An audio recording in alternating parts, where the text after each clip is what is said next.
Hello दोस्तों, welcome to universal maths academy में आपका स्वागत है। आज हम पढ़ रहे हैं क्लास 8 चैप्टर 14 साइंस से रिलेटेड है। चैप्टर का नाम है chemical effect of electric current. अब देखिए, इलेक्ट्रिकल की बात की जाए तो समझ लीजिए आपको गीले हाथों से किसी भी अप्लाइंसेस को छूना नहीं चाहिए, क्योंकि ये बहुत ही ख़तरनाक हो सकता है। क्योंकि water is a good conductor of electricity. अब आपके हाथ गीले हैं जिसकी वजह से आपको करंट लग सकता है। इसके अलावा इलेक्ट्रिक करंट क्या करता है, यानी कि मटेरियल्स, ऐसे मटेरियल्स जो करंट को पास करते हैं उसको गुड कंडक्टर ऑफ इलेक्ट्रिसिटी कहते हैं, और जो करंट को पास नहीं करते उसको बैड कंडक्टर या पुअर कंडक्टर ऑफ इलेक्ट्रिसिटी कहते हैं। जैसे कुछ एग्जांपल है, जैसे कि आयरन, ठीक है, गुड कंडक्टर है।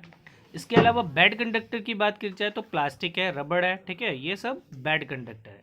यहाँ पर एक फिगर बताई गई है, देखिए गुड कंडक्टर की कैसे। यहाँ पे टेस्टर लिया गया है, टेस्टर के साथ में ये लोहे का होता है, और यहाँ पर तार भी लोहे की टाइप की बनाई गई है, ये भी लोहे की तार, ये भी अटैच किया गया है, जिसकी वजह से बल्ब ग्लो कर रहा है, तो यानी कि ये गुड कंडक्टर है। वही अगर बैड कंडक्टर की बात है तो देखिए यहाँ पर एक और फिगर बनाई गई है। टेस्टर वही है, बल्ब वही है, सेल वही है, बट यहाँ पर आपको जोड़ने का तरीका देखिए कहाँ पे जोड़ा गया है, प्लास्टिक पर, जिसकी वजह से बल्ब ग्लो नहीं कर रहा। इसका मतलब ये प्लास्टिक है बैड कंडक्टर। अब हम नेक्स्ट टॉपिक पढ़ते हैं, डू लिक्विड कंडक्ट इलेक्ट्रिसिटी। क्या लिक्विड भी इलेक्ट्रिसिटी को कंडक्ट करते हैं? देखिए, कुछ लिक्विड तो है कंडक्ट करते हैं, कुछ लिक्विड कंडक्ट नहीं करते हैं। जैसा कि हमने यहाँ पर एक एग्जांपल बताया गया है, ये देखिए, ये एक्टिविटी करके दिखाया गया है। यहाँ पर हमने एक लेमन जूस यूज़ किया है। इसमें ये दो वायर है, ये हमारा बल्ब है, ये हमारा सेल है, और उसको कनेक्ट किया फिर से इसी लेमन जूस से। तो हम देखेंगे क्या कि लेमन जूस जो है कंडक्टिविटी करता है, जिसकी वजह से बल्ब जो है ग्लो करेगा। ठीक है, बल्ब क्या होगा, ग्लो करेगा, जिसकी वजह से हमें पता चल जाएगा कि लिक्विड भी जनरली, जो कुछ लिक्विड होते हैं जो एसिडिक होते हैं वो कंडक्ट करते हैं, जो बेसिस होते हैं वो कंडक्ट नहीं करते।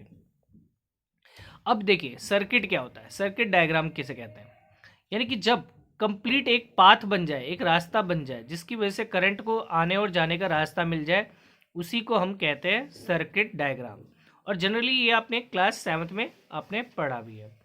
अब कई जो होते हैं वीक कंडक्टर होते हैं। वीक कंडक्टर मतलब जिसमें करंट पास होता है लेकिन बहुत ही कम होता है, जिसकी वजह से बल्ब ग्लो नहीं कर पाता है, और जिसको हम कहते हैं कि ये तो गुड कंडक्टर नहीं है, लेकिन एक्चुअली में वो गुड कंडक्टर होता है, लेकिन वो करंट उतना पास नहीं कर पाता है, जिसकी वजह से वो जो बल्ब है वो ग्लो नहीं कर पाता है, उसको हम वीक कहते हैं। ठीक है, नेक्स्ट टॉपिक इज, अब देखिए यहाँ पर हमने एक नया टॉपिक लिया गया है एलईडी लाइट के बारे में। आजकल एलईडी लाइट बहुत ही फेमस है। देखिए एलईडी लाइट होती क्या है, जस्ट लाइक इसमें दो वायर होती है, एक बड़ी और एक छोटी। जो बड़ी वाली वायर होती है वो पॉजिटिव होती है, जो छोटी वाली होती है वो नेगेटिव होती है।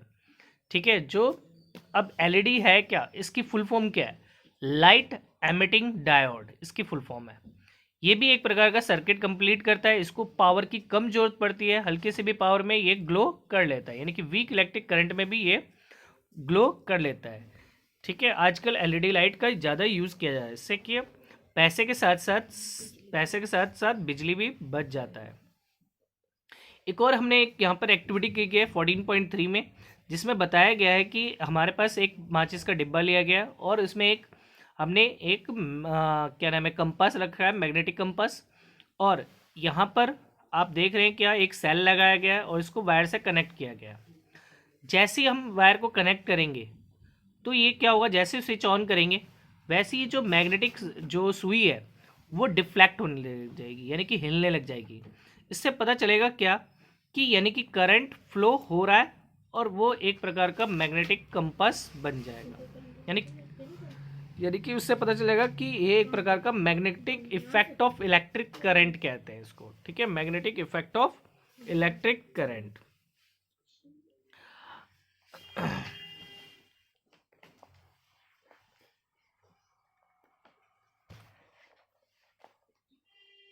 यहाँ पर कुछ एक और एग्जांपल है जिसमें गुड कंडक्टर और बैड कंडक्टर की बात की जाए, तो लेमन जूस को हम गुड कंडक्टर कह सकते हैं, क्योंकि इसमें मैग्नेटिक कंपास जो है वो मूव करने लग जाएगा, इसलिए गुड कंडक्टर। विनेगर के साथ यस, टैप वाटर के साथ यस, वेजिटेबल ऑयल के साथ नहीं होगा, मिल्क के साथ नहीं होगा, हनी के साथ नहीं होगा, ठीक है। तो इसका मतलब ये नहीं है कि वो बैड कंडक्टर है, मतलब वो होता है लेकिन उसमें हल्का फुल्का यानी कि माइनर होता है, वीक करंट होता है, ठीक है।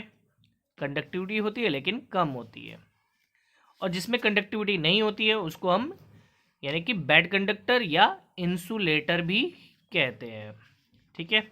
अब क्या, when salt is dissolve in distil water, अब डिस्टिल वाटर होता क्या है, डिस्टिल वाटर वो होता है जिसमें आयंस बिल्कुल नहीं होता, यानी कि मिनरल्स बिल्कुल नहीं होगा, कोई भी किसी प्रकार का आयंस और मिनरल्स नहीं होगा।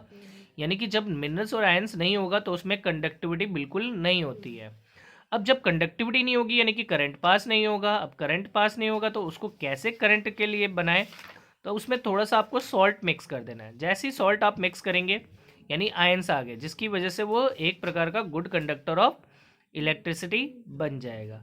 अब जनरली बात करें, जैसे टैप्स, हैंडपम्प, कुएं, तालाब इज़ नॉट प्योर, वो प्योर नहीं होते, यानी कि उसके अंदर बहुत सारे क्या होते हैं, सॉल्ट डिजॉल्व होता है, जिसकी वजह से वो गुड कंडक्टर ऑफ इलेक्ट्रिसिटी माना जाता है। और डिस्टिल वाटर वो होता है जिसमें किसी भी प्रकार का आयंस नहीं होता, उसको हम बैड कंडक्टर भी कहते हैं।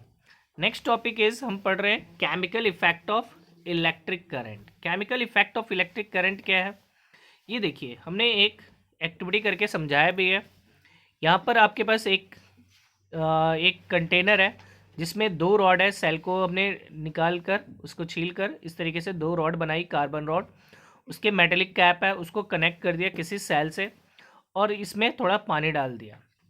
अब ये एक प्रकार का इलेक्ट्रोड्स है, इलेक्ट्रोड्स, दो इलेक्ट्रोड्स को हमने जैसे डाला, इसके अंदर एक प्रकार की कंडक्टिविटी होगी, यानी कि जैसे ही हम लेमन जूस डालेंगे इसमें तो एक प्रकार से क्या होगा, कंडक्टिविटी होगी और करंट पास होगा। और इसके अंदर जो पानी जो है, आपको पता है पानी दो चीज़ों का मिक्सचर होता है, हाइड्रोजन प्लस ऑक्सीजन का। तो उसमें क्या होगा, हाइड्रोजन के सब्सटेंस अलग हो जाएंगे और ऑक्सीजन के सब्सटेंस अलग हो जाएंगे, एक पे हाइड्रोजन चिपक जाएगा, एक पे ऑक्सीजन, ठीक है। तो इस तरीके से दो अलग अलग हो जाएंगे और ये हो जाएगा एक प्रकार का इलेक्ट्रोड्स।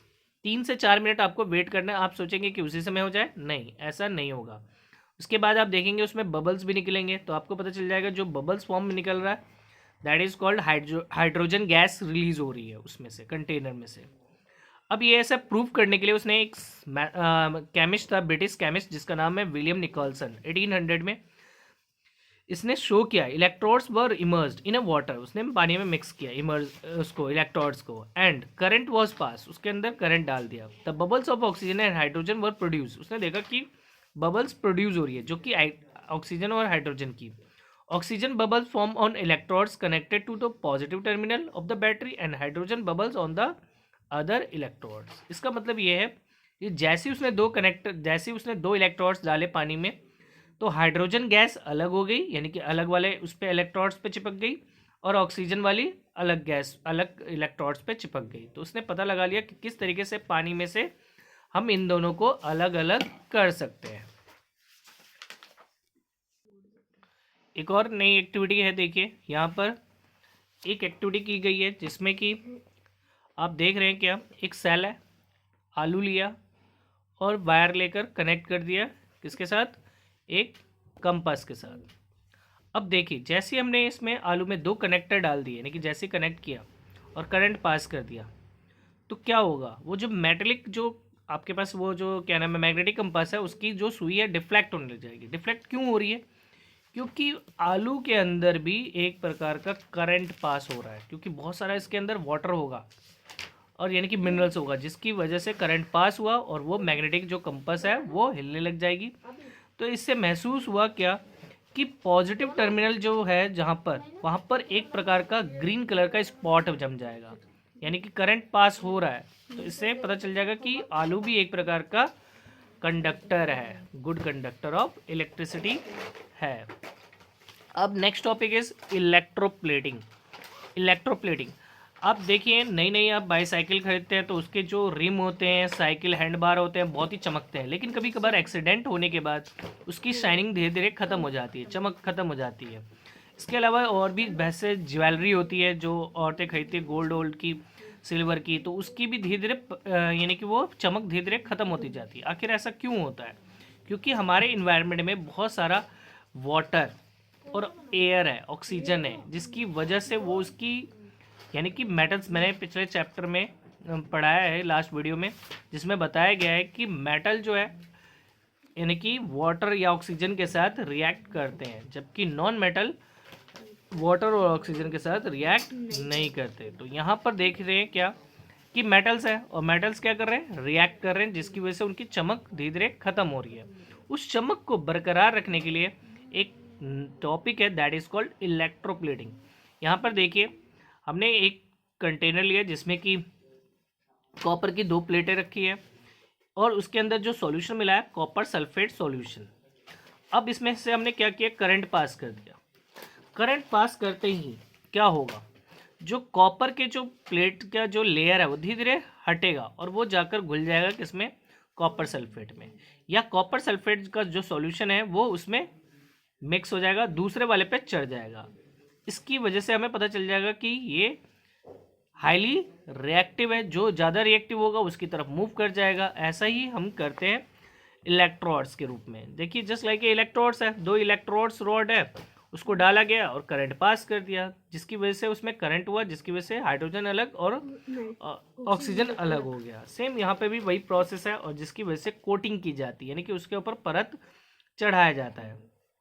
जैसे ही हम इलेक्ट्रिक करंट पास करेंगे तो कॉपर सल्फेट सॉल्यूशन है वो copper sulphide dissociate into the copper and sulphate, यानी कि 2 अलग अलग हिस्सों में ब्रेक हो जाएगा।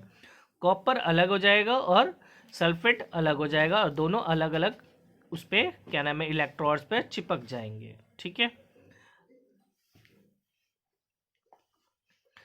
अब यहाँ पर नेक्स्ट है इलेक्ट्रोप्लेटिंग। देखिए इलेक्ट्रोप्लेटिंग जनरली मेटल्स के ऊपर की जाती है बाय द इलेक्ट्रिसिटी की वजह से, यानी करंट पास किया जाता है और उसके ऊपर फिर से एक नई परत चढ़ जाती है, चाहे वो कॉपर पे हो, आयरन पे हो। तो आयरन पे हम जिंक की ज़्यादातर कोटिंग करते हैं, ठीक है।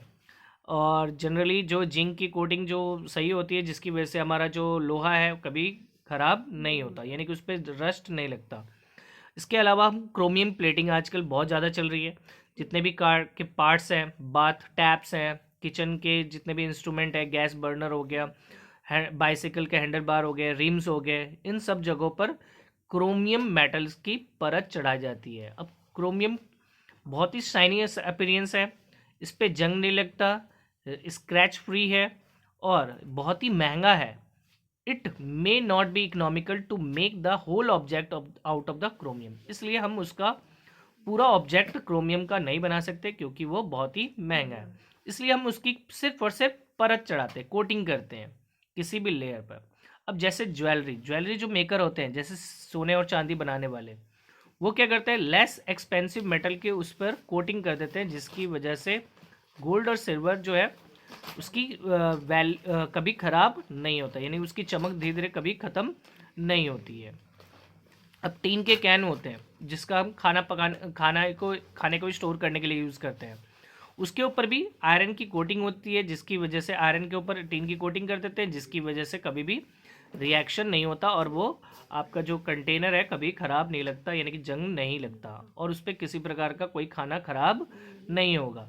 जितने भी रेलवे के ब्रिज हैं और ऑटोमोबाइल्स के पार्ट्स हैं, उन पे भी जंग लगने से बचाने के लिए हमें उस पर कोटिंग की जाती है, यानी कि जिंक की कोटिंग की जाती है, जिससे कि उस पर कभी भी जंग ना लगे, रस्ट ना लगे। ठीक है, अब in the electroplating factories in the disposal of used conducting solution of a major concern, it is a polluting waste and there specific disposal guidelines to protect the environment. अब जितनी भी फैक्ट्रीज है जो इलेक्ट्रोप्लेटिंग वाली factories, उसके लिए government ने, सरकार ने कुछ गाइडलाइंस बनाई है कि हमारे पर्यावरण को नुकसान भी ना हो और हम ठीक प्रकार से इलेक्ट्रोप्लेटिंग भी कर सके। Thank you for watching and subscribe this channel.